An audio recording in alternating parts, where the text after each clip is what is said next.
Wahai orang-orang yang beriman, janganlah kamu mengatakan ra'ina ketika kamu berkata-kata dengan Nabi Muhammad.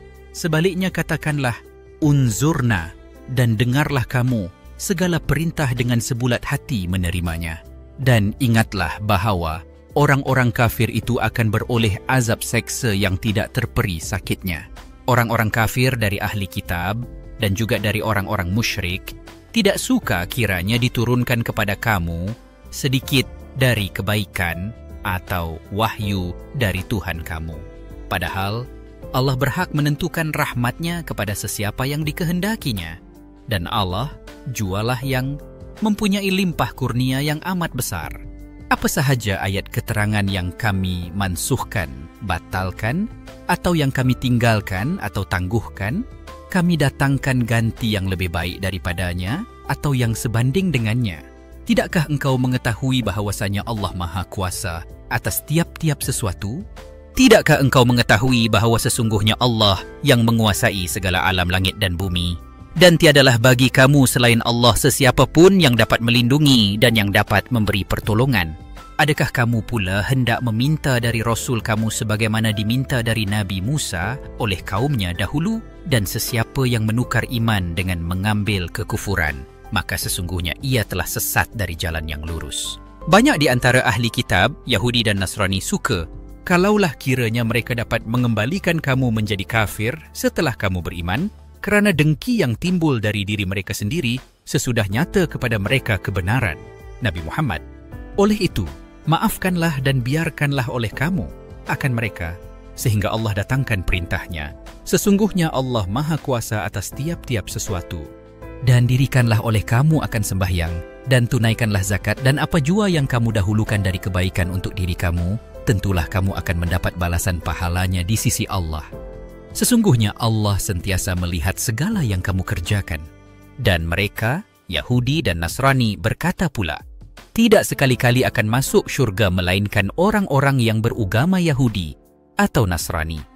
Yang demikian itu hanyalah angan-angan mereka sahaja. Katakanlah, wahai Muhammad, bawalah kemari keterangan-keterangan yang membuktikan kebenaran apa yang kamu katakan itu, jika betul kamu orang-orang yang benar. Apa yang kamu katakan itu tidaklah benar. Bahkan sesiapa yang menyerahkan dirinya kepada Allah, mematuhi perintahnya, sedang ia pula berusaha supaya baik amalannya, maka ia akan beroleh pahalanya di sisi Tuhannya. Dan tidaklah ada kebimbangan dari berlakunya kejadian yang tidak baik terhadap mereka, dan mereka pula tidak akan berduka cita. Dan orang-orang Yahudi berkata, orang-orang Nasrani itu tidak mempunyai sesuatu pegangan agama yang benar.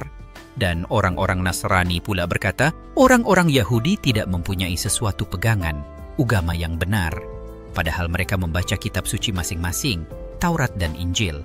Demikian juga orang-orang musyrik dari kaum jahiliyah yang tidak berilmu pengetahuan mengatakan seperti yang dikatakan oleh mereka itu. Maka Allah akan menghukum, mengadili di antara mereka pada hari kiamat mengenai apa yang mereka berselisihan padanya. Dan siapakah yang lebih zalim daripada orang-orang yang menyekat dan menghalangi dari menggunakan masjid-masjid Allah untuk sembahyang dan menyebut nama Allah di dalamnya? Dan ia berusaha pula untuk meruntuhkan masjid-masjid itu. Orang-orang yang demikian tidak sepatutnya masuk ke dalam masjid-masjid itu, melainkan dengan rasa penuh hormat dan takut kepada Allah, bukan secara yang mereka lakukan itu. Mereka dengan perbuatan itu akan beroleh kehinaan di dunia, dan di akhirat kelak mereka mendapat azab seksa yang amat besar. Dan Allah jualah yang memiliki timur dan barat, maka kemana sahaja kamu arahkan diri ke kiblat untuk menghadap Allah, maka disitulah arah yang diredai Allah. Sesungguhnya Allah Maha Luas, rahmatnya dan limpah kurnianya, lagi sentiasa mengetahui. Dan mereka, orang-orang musyrik berkata, Allah mempunyai anak. Maha suci Allah dari apa yang mereka katakan itu. Bahkan dialah yang memiliki segala yang di langit dan di bumi. Semuanya itu tunduk di bawah kekuasaannya.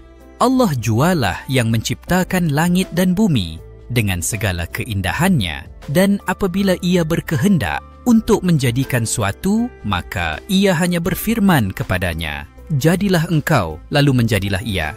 Dan orang-orang musyrik yang tidak berilmu pengetahuan berkata, Alangkah eloknya kalau Allah berkata-kata dengan kami mengenai kebenaran Muhammad atau datang kepada kami sesuatu keterangan, mukjizat.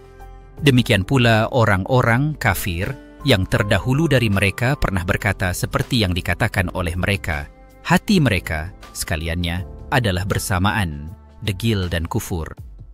Sesungguhnya kami telah pun menerangkan ayat-ayat keterangan yang menjadi dalil dan bukti kepada kaum yang mahu percaya dengan yakin. Sesungguhnya kami telah mengutuskan engkau, wahai Muhammad, dengan kebenaran serta menjadi pembawa kabar gembira kepada orang-orang yang beriman dan pembawa amaran kepada orang-orang yang ingkar. Dan setelah engkau sampaikan semuanya itu, engkau tidak akan diminta bertanggungjawab tentang ahli neraka. Orang-orang Yahudi dan Nasrani tidak sekali-kali akan bersetuju atau suka kepadamu, wahai Muhammad, sehingga engkau menurut agama mereka yang telah terpesong itu.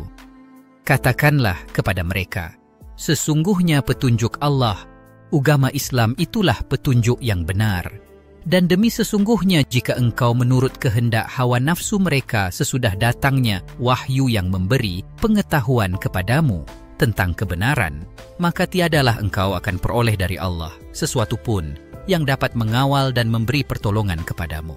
Orang-orang yang kami berikan kitab kepada mereka, sedang mereka membacanya dengan sebenar-benar bacaan, tidak mengubah dan memutarkan maksudnya, mereka itulah orang-orang yang beriman kepadanya.